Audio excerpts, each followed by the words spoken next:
Kaleshwaram project గోదావరికి వరద పెరగగానే ఇప్పుడు మళ్లీ వార్తల్లోకి ఎక్కింది. కొద్దిగా ఉగ్ర రూపం దాలుస్తున్న ప్రవాహం కారణంగా మేడిగడ్డ ప్రాజెక్టు వద్ద గోదావరి పరవళ్లు తొక్కుతోంది. అయితే ఇదే ఇప్పుడు తెలంగాణలో వీడియోను పోస్ట్ చేసింది బీఆర్ఎస్ పార్టీనే. అంతేకాదు, దాని కింద కాస్త వివరణ కూడా ఇచ్చింది. కాంగ్రెస్ కుట్రలను తట్టుకుని కాళేశ్వరం ప్రాజెక్టు నిలిచి నిండుకుండలా మేడిగడ్డ బరాజ్ ఉందని, అసలు మేడిగడ్డ బరాజ్ మొత్తం కుంగిపోయింది, కాళేశ్వరం కొట్టుకుపోయింది అని కాంగ్రెస్ పార్టీ దుష్ప్రచారం చేసినా వాళ్ల కుళ్ళును కుతంత్రాలను కడిగేస్తూ లక్షల క్యూసెక్కుల వరద నీరు నేడు మేడిగడ్డ వద్ద ప్రవహిస్తుంది అంటూ రాసుకొచ్చింది.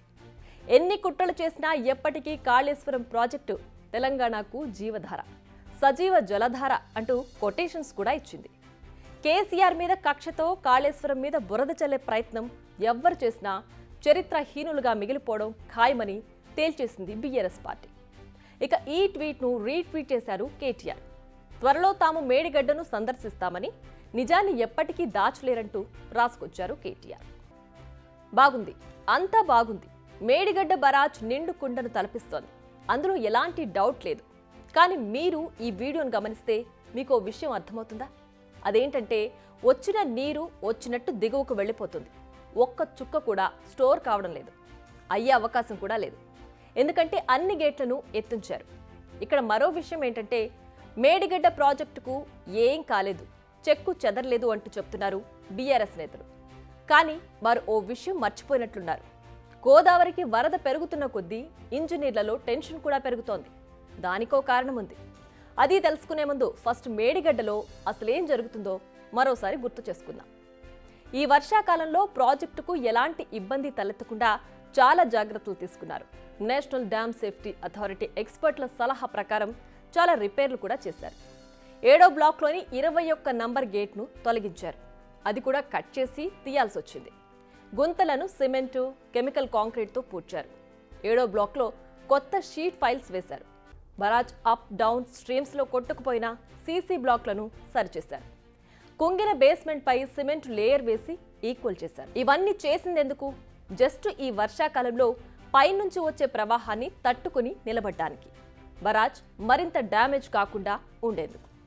కానీ ఇంత చేస్తున్నా ఇప్పటికే బరాజ్ బ్లాక్ల మధ్య ఉన్న గ్యాప్ పెరుగుతోంది. ఇదే ఇంజనీర్లను కలవరపెడుతోంది. నిజానికి గోదావరిలో అసలు సిసలైన వరద ప్రవాహం ఇంకా మొదలు కాలేదు. ఇప్పుడిప్పుడే వరద స్టార్ట్ అవుతోంది. ఇప్పుడే పరిస్థితి ఇలా ఉంటే ముందు ముందు వరద ప్రవాహం పెరిగితే పరిస్థితి ఏంటి అనే ఆలోచనే వారిని కంగారు పెడుతోంది.